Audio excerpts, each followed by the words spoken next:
کہ جو ہو رہا ہے نا اس کے پیچھے پلاننگ جو کر رہا ہے نا وہ ہمارا اپنا ہے، اس سرکٹ کو جو چلانے والا ہے نا وہ میرا اپنا ہے، وہ ایک ماں والا نہیں، کئی ماؤں سے زیادہ پیار کرنے والا ہے، وہ اتنا اپنا ہے، اس کی پلاننگ پہ مجھے پورا بھروسہ ہے، وہ جو کرے گا وہ میرے حق میں بہتر ہوگا، اس کا ہر ڈیسیجن میرے حق میں بہتر ہوگا، چاہے اس چھوٹے سے دماغ کو سمجھ آئے نہ آئے۔ بسم اللہ الرحمن الرحیم۔ آج جو آپ کے ساتھ ڈسکشن کرنے جا رہا ہوں وہ ہے کہ ہمیں ہر حال میں اللہ تعالیٰ کا شکر گزار بن کے رہنا چاہیے، ہر حال میں شکر گزاری اپنے پاس سے نہیں جانے دینی چاہیے۔ ایک چیز بندہ سیکھ لیتا ہے نا تو وہ آگے اگر اس کو دل سے سیکھ لے اور اس نیت سے سیکھے کہ میں انشاءاللہ اس پہ عمل بھی کروں گا اور اس کو دل سے مان لے تو وہ پھر ساری زندگی کا حصہ بن جاتا ہے، یعنی کہ وہ عقیدہ بن جاتا ہے۔ اور عقیدہ کیا کام کرتا ہے؟ عقیدہ وہ تھرو آؤٹ لائف ساتھ نہیں چھوڑتا، وہ قبر تک جاتا ہے۔ عقائد ہم ڈیولپ کرنے کی کوشش کر رہے ہیں، کچھ ایسے عقائد جو ہمارے اسلام بھی ان کو الاؤ کرے اور ہماری لائف بھی وہ بہترین رول ادا کرے ان کا، تو ایسا عقیدہ ہم انشاءاللہ انہی کو ہی کوشش کرتے ہیں پروموٹ کرنے کی اور اس کی ڈسکشن کرنے کی۔ شکر گزاری ورڈ جو ہے ہم نے بہت زیادہ سن رکھا ہے اور اس کو اپنی لائف میں امپلیمنٹیشن کی اگر دیکھی جائے اور اس کی بات کی جائے تو وہ کچھ ایریز میں تو ہے اور اس کو ہم نے بڑا لمیٹڈ کیا ہوا ہے۔ مثلا ہم نے اس کو لمیٹڈ کیسے کیا ہوا ہے؟ ہم کہتے ہیں جی کہ شکر گزاری کو پوچھتے ہیں ہمارا حال احوال تو ہم کہتے ہیں جی اللہ کا شکر ہے۔ آپ کے دن کیسے گزرا؟ جی اللہ کا شکر ہے۔ ان معاملات میں اللہ کا شکر ہے، لیکن جیسے ہی کوئی تکلیف آتی ہے، جیسے ہی کوئی پریشانی آتی ہے، کوئی کسی مشکل سے گزرنا پڑ جائے تو وہاں پر یہی کلمہ تھوڑا سا ہم بھولنا شروع ہو جاتے ہیں، یا ایٹ لیسٹ اگر منہ سے ادا ہو تو الفاظ کی شکل میں ضرور ہو سکتا ہے، دل سے نہیں نکلتا۔ تو یہ دل سے نکلنا یہ بہت ضروری ہے، کیونکہ اللہ تعالیٰ صرف زبان کو تو نہیں جان رہا، وہ تو دل کی باتوں کو بھی جانتا ہے، ہمارے احساسات جذبات کو جانتا ہے۔ اگر دل کی گہرائی سے آپ بول دیں گے، میں بول دوں گا، تو یقین کریے گا وہ رب جب محسوس کرے گا تو وہ بڑا خوش ہوگا۔ اس کو خوشی اس لیے ہوگی کہ میرے بندہ واقعی وہ بندہ ہے جو ہر حال میں خوش رہتا ہے، ہر حال میں مطمئن رہتا ہے، اور جو میں اس پہ حال لے آؤں اس پہ اس کا کوئی اعتراض نہیں ہوتا۔ مثلا میں چھوٹا سا واقعہ آپ سے شیئر کرتا ہوں۔ حضرت ابراہیم علیہ السلام تھے۔ حضرت ابراہیم علیہ السلام کو اللہ تعالیٰ نے بہت زیادہ مال مویشی دے رکھا تھا، بہت زیادہ مال و دولت دے رکھا تھا، اور بہت ہی ماشاءاللہ وسیع رقبے پہ ان کو اللہ تعالیٰ نے بہت زیادہ نوازا، اور ساتھ میں اللہ تعالیٰ فرشتوں سے بات کر رہا ہے اور کہتا ہے کہ میرا جو یہ خلیل ہے نا، میرا یہ دوست ہے۔ تو فرشتے کیونکہ وہ بھی سینس رکھتے ہیں، سمجھدار، تو انہوں نے کہا ڈیفینیٹلی انہوں نے تو دوست ہونا ہے، آپ نے ان کو نواز ہی اتنا رکھا ہے، اتنا کچھ نواز رکھا ہے کہ اس کے بعد کون ہوگا جو دوست نہ ہو، وہ 100% دوست ہی ہوگا۔ تو اللہ تعالیٰ نے کہا ایسی بات نہیں ہے، جا کے آزما لو، یہ ہر حال میں میرا دوست رہے گا اور یہ ثابت کرے گا۔ انہوں نے کہا ٹھیک ہے۔ تو فرشتے جو تھے نا، فرشتہ ایک آیا اور اپنی شکل بدل کے انسانی بھیس میں وہ آ کے جہاں پر حضرت ابراہیم علیہ السلام موجود تھے قریب آ کے جھاڑیوں میں بیٹھ گیا، اور وہاں بیٹھ کے اونچا اونچا اللہ کا ذکر کرنا شروع ہو گیا۔ فرشتہ تھا، اللہ تعالیٰ نے اس کی آواز پیاری اور اس طرح اس نے جب پڑھا اور کچھ ذکر کیا، اللہ تعالیٰ کی شان بیان کرنا شروع کی، تو حضرت ابراہیم علیہ السلام نے سنا کہ، اور انہوں نے اس طرف کان لگایا کہ یہ کون ہے، کہاں سے آواز آ رہی ہے، اور ادھر پہنچے، دیکھا تو ادھر ایک انسان موجود ہے۔ انہوں نے کہا جی اب بہت پیاری آواز ہے، ایک دفعہ پھر نہیں کرتے اللہ کا ذکر؟ تو انہوں نے کہا پھر ذکر کر لیتے ہیں، کوئی مسئلہ نہیں ہے۔ پھر کر دیا، وہ سبحان اللہ، وہ مزہ آ گیا۔ ایک دفعہ پھر نہیں کر دیتے، انہوں نے کہا ایک دفعہ پھر کر لیتے ہیں، ایک دفعہ پھر کر دیا، دوسری دفعہ سنا پھر مچلے اور فریش ہو گئے، تر و تازہ۔ اور وہ پھر انہوں نے کہا کہ ایک دفعہ پھر نہیں کرتے، انہوں نے کہا دیکھو پہلے تو میں اپنی مرضی سے کر رہا تھا، اب آپ کی ڈیمانڈز پہ کر رہا ہوں، تو دیکھیں کچھ لگے گا اس کا، کچھ آپ پیسے لگیں گے۔ انہوں نے کہا کیا پیسے، کیا چاہیے تمہیں؟ دیکھیں پیسے مطلب یہ ہے میرا کہ آپ مجھے کچھ جو آپ کو معلوم ہوئی ہے اس میں سے مجھے آپ نوازیں دیں تو پھر میں آپ کو ذکر کرتا ہوں۔ کہتا ہے کیا چاہیے، بول کیا چاہیے؟ تو وہ کہتا ہے جتنے بھی آپ کے پاس یہ اونٹ ہیں یہ آپ مجھے اگر دے دیتے ہیں تو پھر میں ذکر کرتا ہوں۔ انہوں نے کہا کرو۔ اونٹ تیرے ہوئے، اور پھر ذکر شروع کر دیا اور ذکر کیا، اور کمال لیول پہ وہ پھر اپنے سرور میں، تو جب وہ پھر چپ ہوا تو کہتا ہے چپ کیوں ہو گئے؟ کہتے ہیں جی تو ہم نے ذکر کر دیا، اب اور ذکر سننا ہے تو پھر اور چیز لے گی۔ انہوں نے کہا اور کیا چاہیے؟ انہوں نے کہا جتنی بھی یہ بھینسیں کھڑی ہیں اور جتنی بھی گائے کھڑی ہیں اگر دیتے ہیں تو پھر میں ذکر کرتا ہوں۔ انہوں نے کہا یہ تیری، تو ذکر کر۔ اس نے پھر ذکر کرنا شروع کر دیا، آپ نے پھر مزہ اس طرح سرور میں آ گئے، پھر چپ ہو گیا، پھر چپ کیوں ہو گیا؟ پھر کر، تو انہوں نے پھر ذکر کیا اور کہا کہ اب تیسری دفعہ جب انہوں نے کہا تو انہوں نے کہا اب جی ذکر تب ہوگا جب آپ کے پاس جتنی بھی یہ بکریاں کھڑی ہیں وہ بھی آپ میرے حوالے کریں گے۔ انہوں نے کہا بکریاں بھی تیری، پہلے میں اونٹ دے چکا، گائے بھینسیں دے چکا، اب بکریاں بھی تیری، تو ذکر کر بس۔ تو مجھے اپنے دوست کی، اپنے یار کی باتیں سناتا رہے، تو وہ پھر ذکر چل پڑا، لیکن کب تک چلتا، آخر پھر خاموش ہو گئے۔ تو پھر جب آپ نے کہا کہ پھر ذکر کرو، تو انہوں نے کہا اب ذکر نہیں ہوگا، کیونکہ اب تو آپ کے پاس کچھ ہے ہی نہیں دینے کے لیے۔ اب دوست کا جملہ سنیے گا، اللہ تعالیٰ دوست کہہ رہا ہے نا، تو پیچھے وہ بندے نے ثابت بھی تو کرنا تھا۔ تو انہوں نے کہا کہ دیکھو یہ ساری تو نے لے لی ہے نا مال مویشی، لیکن اس کی رکھوالی بھی تو کرنی ہوتی ہے، اس کا چارہ بھی تو ڈالنا ہوتا ہے، وہ بنانا بھی ہوتا ہے، ان کو کھلانا بھی ہوتا ہے، ان کو باندھنا بھی ہوتا ہے، تو سب کچھ کرنا ہے، ان کا خیال بھی تو رکھنا ہے، تو اس کے لیے تجھے بندے بھی چاہیے ہوں گے۔ تو ایسا کر، تو مجھے رکھ لے، لیکن تو نے بدلے میں میں تجھے کھانا نہیں مانگوں گا، کوئی ڈیمانڈ نہیں ہے میری، بدلے میں بس تو مجھے ذکر سناتا رہے اور میں خوش رہوں گا۔ اور تو اس واقعے سے نا جب میں نے سنا تو میرے احساسات، جذبات، میں اس تخیل میں تھا کہ میں جیب سے ایک موبائل نکال کے کوئی اگر مانگے تو میں نہیں دوں گا، دے بھی دیا نا تو میں سوچتا رہوں گا، چھوڑے موبائل تو بڑی بات کر دی، پین ہوگا نا جیب میں، کوئی مانگے گا تو میں دے دیتا ہوں، تو میں پھر سوچوں گا کہ یار یہ اس نے مجھے واپس نہیں کیا، اور مجھے ہفتے بعد بھی یاد رہے گا کہ یہ وہ بندہ تھا جس نے مجھ سے پین لیا تھا اور پھر واپس نہیں ہوا میرا پین۔ تو یعنی کہ اتنا وہ وسیع دل اور وسیع سوچ، اور ہم اسی اللہ کی مخلوق کو تھوڑی سی آسانی کر دینا تو ہمارے سوچوں میں رہتی ہے، ہمارے دل و دماغ سے اترتی نہیں ہے، ہم اس کو بھولتے نہیں ہیں، اور یہ احساسات رہتے ہیں۔ تو ہمیں بانٹنے کا بھی ایک رویہ رکھنا ہے، اور بانٹنے کی یہ رویہ آپ کو اللہ کے قریب کر دیتا ہے۔ اچھا، میں اب اپنے پوائنٹ کی طرف آتا ہوں، شکر گزاری۔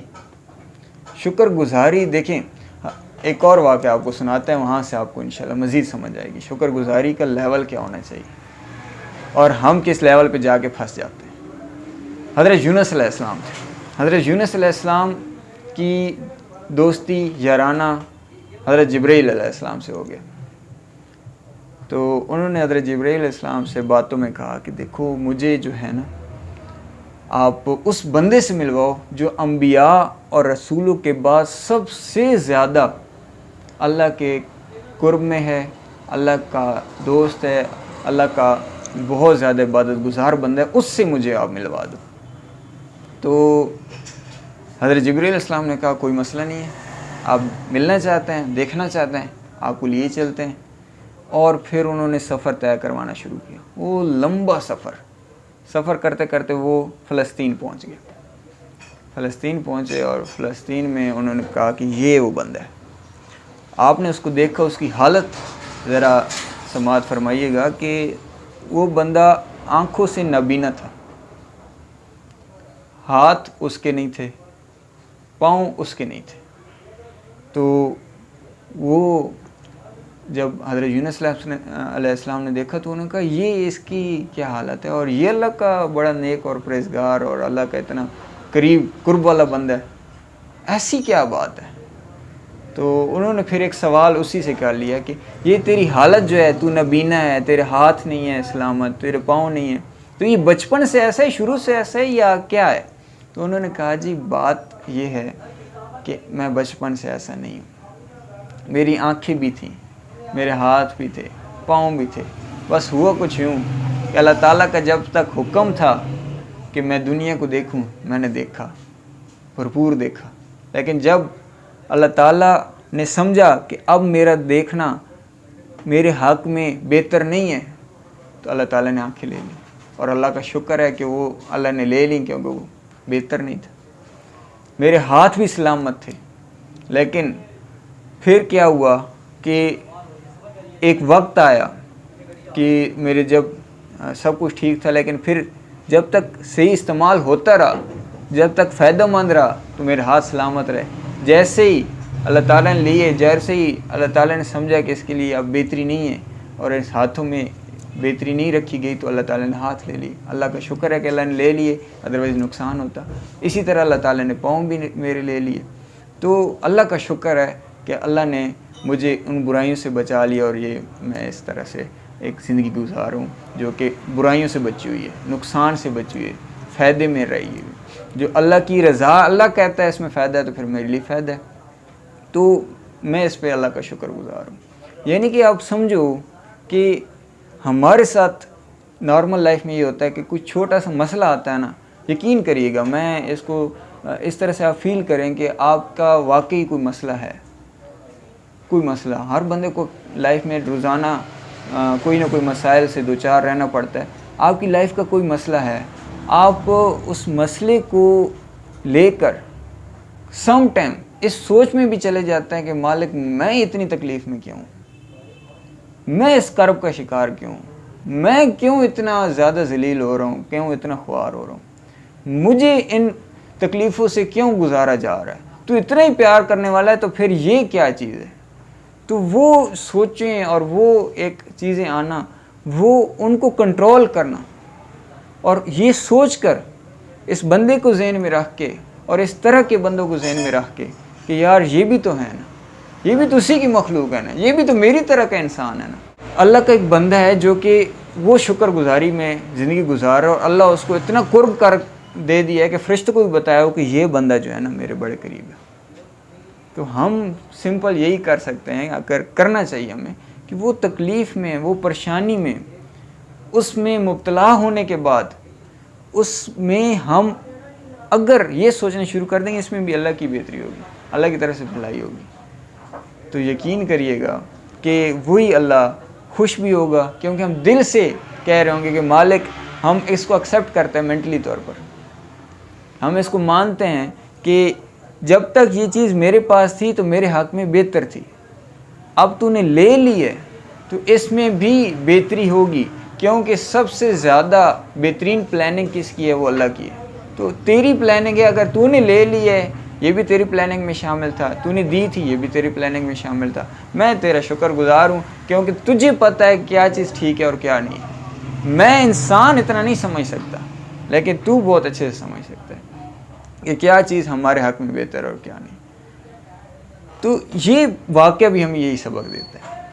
اچھا، صبر کی بات ہو رہی ہے اور شکر گزاری کی بات ہو رہی ہے، تو یہاں پر مجھے ایک اور واقعہ بھی یاد آ رہا ہے کہ ایک انسان تھا، بہت بہترین اس کی لائف گزری، بڑی بہترین، اللہ نے اس کو بڑا نواز رکھا، بیٹا ہے، بہو ہے، ایک پوتا ہے، بیوی سلامت ہے، سب بہت اچھا چل رہا ہے، خود بھی جاب کر رہا ہے، بیٹا بھی جاب کر رہا ہے، اپنا بھی اس کا گھر ہے، بیٹے کا بھی گھر ہے، اور سارے ماشاءاللہ خوشحال لائف گزار رہے ہیں، اور وہ بندہ بڑا صبر اور شکر گزار بندہ۔ اللہ تعالیٰ نے اس کی آزمائش کا سفر شروع کیا، اور اس کی کچھ عرصے بعد، وہ ایک جس کمپنی میں کام کرتا تھا وہ بیسیکلی ابراڈ کی کمپنی تھی، وہاں کا جو مالک تھا وہ ایک ابراڈ کا تھا، اس طرح مسلمان نہیں تھا۔ تو اس بندے کے ساتھ یہ ہوا کہ اس کی بیوی کچھ عرصے بعد فوت ہو گئی۔ اب بیوی فوت ہوئی تو یہ اللہ تعالیٰ کی طرف سے اب آزمائش شروع ہو چکی ہے۔ وہ ایک ساتھی جو شروع سے جوانی سے ساتھ چلا اور بڑھاپے تک کا ساتھی بنا، اور دکھ سکھ کا ساتھی، رازدان تھا اور سہارا تھا بڑھاپے کا، تو وہ چلا گیا۔ جب وہ گیا تو اس تکلیف میں اس کے آنکھ سے آنسو ضرور نکلے، لیکن اس نے اس کو جلدی اپنے آپ پہ کنٹرول کیا اور کہا کہ دیا ساتھی کس نے تھا؟ اس نے ساتھی دیا تھا، اسی نے لے لیا۔ میں شکر گزار اس لیے ہوں کہ جب تک اس کا ساتھ میرے حق میں بہتر تھا رہا، جب نہیں رہا تو اللہ تعالیٰ نے اس کو واپس بلا لیا اور میں اب امید کرتا ہوں انشاءاللہ جنت میں اس کے ساتھ ملاقات ہوگی۔ فیملی کے ساتھ کچھ ٹائم اس نے دن سپینڈ کی۔ خیر پھر وہ واپس جاب پہ پہنچ گیا، تو جو مالک تھا اس کا تھوڑا سا حوصلہ بڑھایا اور اسے کہا کہ جی آپ ہمت رکھیں، اللہ آسانی۔ اس نے اپنی طرف سے کہا کہ خیر ہوگی۔ خیر کچھ ٹائم گزرا، کچھ منتھ گزرے، اس کو پتہ چلا، کال آئی کہ آپ کے بیٹے کا ایکسیڈنٹ ہو گیا ہے، اور اس میں اس کی بیوی بھی تھی اور وہ بھی تھا، اور ایکسیڈنٹ اس لیول کا خطرناک ہوا ہے کہ دونوں موقع پہ فوت ہو گئے۔ یہ بالکل ریئل واقعہ، میں کوئی کہانی نہیں سنا رہا آپ کو۔ اس بندے کو پتہ چلتا ہے تو وہ ادھر پھر ظاہر ہے تھوڑا سا بکھلا جاتا ہے اور پریشان ہو جاتا ہے کہ میرا پیچھے سہارا ایک بیٹا ہی تو بچ گیا تھا، مضبوط سہارا جو تھا۔ نارملی بیٹے والدین کو دفن کرتے ہیں تو اس نے یہ سوچا تھا مجھے دفن کفن کے لیے میرا ہے بیٹا، لیکن اس کے ساتھ کیا ہوا کہ اس کا بیٹا وہ سہارا چلا گیا، بلکہ وہ خود اس کا اب دفن کفن کا نظام کرے گا۔ تو خیر اس نے چھٹی لی اور واپس پہنچا، اور نہایت پریشانی کے عالم میں کچھ اس نے وقت گزارنے کے بعد وہ دفنایا گیا، سارا کچھ ہوا۔ کچھ ٹائم کے بعد وہ اس کا ایک پوتا اب بچ گیا تھا، پوتے کو اس نے ساتھ لیا اور دوبارہ اپنی جاب والی جگہ پہ شفٹ ہو گیا، وہاں پہنچا۔ اب وہ اس کی جو گھر تھا نا، اس کا جو فلیٹ تھا وہ تیسرے فلور پر تھا۔ تیسرے فلور پر وہ اپنے اسی پوتے کے ساتھ رہا کرتا تھا۔ تو ایک دن یہ ہوا کہ وہ اپنے کام پہ اس طرح چلا گیا صبح صبح، پوتا اندر کمرے میں ہی تھا، کھیل کود رہا تھا اور سب کچھ۔ تھوڑی دیر بعد اس کو پھر کال آتی ہے، کہا جاتا ہے کال پہ کہ حضور والا آپ کا پوتا تیسری منزل سے گر گیا ہے اور فوت ہو گیا۔ وہ پھر بھاگتا ہے وہاں سے، اور بھاگا وہاں پہنچتا ہے اور اس بچے کو گود میں بٹھاتا ہے، اور پھر آنسو اس کی آنکھ، روتا ہے زاروں قطار۔ اس کے جو مالک ہوتا ہے وہ کہتا ہے تم ایسا کرو، تم گھر چلے جاؤ، تھوڑا آرام کرو، تم بالکل ٹوٹ چکے ہو۔ وہ گھر تو چلا جاتا ہے، کچھ عرصہ گزارتا ہے، کچھ عرصے بعد پھر جاب پہ پہنچ جاتا ہے۔ تو وہ دونوں جو مالک تھا، مالک اور اس کی بیوی، وہ ان کو پتہ چلتا ہے کہ وہ واپس دوبارہ آ گئے، تو بڑے حیران ہوتے ہیں اور بہت زیادہ پریشان بھی ہوتے ہیں کہ ایک بندہ کیسے دوبارہ اتنی ہمت جتلا کے نارمل لائف کی طرف آ سکتا ہے۔ وہ تو سائیکو ہو جانا چاہیے تھا، وہ پاگل ہو جاتا، وہ خود مر جاتا اتنی تکلیف کے بعد، اس کا دل پھٹ جاتا، اس کا دماغ کام کرنا چھوڑ دیتا، اتنی تکلیفیں اور یکے بعد دیگرے۔ تو وہ کیسے سہ گیا، یہ کیسے برداشت کر گیا؟ اس کے پاس کیا جادو تھا، کیا اس کے پاس جذبہ تھا، کیا سوچ تھی کہ یہ برداشت کر گیا؟ تو وہ خیر یہ سارے سوالات لے کر وہ اس کے پاس پہنچے، کہتے ہیں حضور والا آپ یہاں کام تو کرتے ہیں، لیکن میں آپ کو بہت قدر کی نگاہ سے دیکھنا شروع ہو گیا ہوں، میں آپ کی قدر آپ کی جو اتنی پہلے تھی اب 1000 درجے بڑھ گئی۔ ہم تو شاید نشے کی حالت میں پہنچ چکے ہوتے، یا شاید خودکشی کر چکے ہوتے، تو یہ آپ کیسے سہن کر گئے؟ تو انہوں نے کہا وہ بات بڑی سادہ ہے، ہمارا جو اسلام ہے وہ سکھاتا ہے صبر کا، اور پھر ہر حال کو سمجھ کر شکر کا، کہ جو ہو رہا ہے نا اس کے پیچھے پلاننگ جو کر رہا ہے نا وہ ہمارا اپنا ہے، اس سرکٹ کو جو چلانے والا ہے نا وہ میرا اپنا ہے، وہ ایک ماں والا نہیں، کئی ماؤں سے زیادہ پیار کرنے والا ہے، وہ اتنا اپنا ہے، اس کی پلاننگ پہ مجھے پورا بھروسہ ہے، وہ جو کرے گا وہ میرے حق میں بہتر ہوگا، اس کا ہر ڈیسیجن میرے حق میں بہتر ہوگا، چاہے اس چھوٹے سے دماغ کو سمجھ آئے نہ آئے۔ مجھے اتنا ضرور پتہ ہے کہ اس کا ڈیسیجن کبھی نقصان دہ نہیں ہوگا، یہ مجھے پتہ ہے۔ مجھے یہ نہیں پتہ کہ اس کے پیچھے حکمت کیا ہے، لیکن مجھے جو علم ہے، جو میرا بلیو ہے، جو میرا ایمان ہے، جو میرا مذہب سکھاتا ہے مجھے، جو میرے رسول صلی اللہ علیہ وسلم نے مجھے کہا ہے کہ تمہیں یہ بات ماننی ہے، وہ یہ ہے کہ اس رب پر پورا یقین رکھنا کہ وہ کبھی بھی تمہیں نقصان والے فیصلے کی طرف نہیں لے کے جائے گا، اس کا ڈیسیجن کبھی تمہیں نقصان نہیں دے گا۔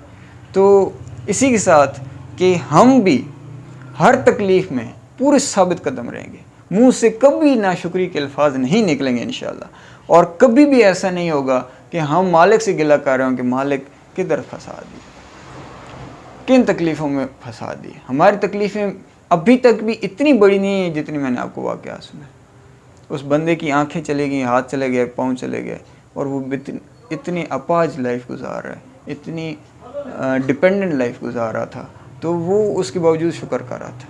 اتنی اللہ کا شکر ہے ہم 1000 درجہ بالکل صحیح سلامت اور اچھی لائف گزار رہے ہیں. تو اس میں ہم جتنا شکر کریں ان چیزوں کے، ان نعمتوں کا، وہ کم ہے. اور اس میں گلہ کرنا تو میرے خیال میں بالکل ناجائز ہے، جائز نہیں ہے.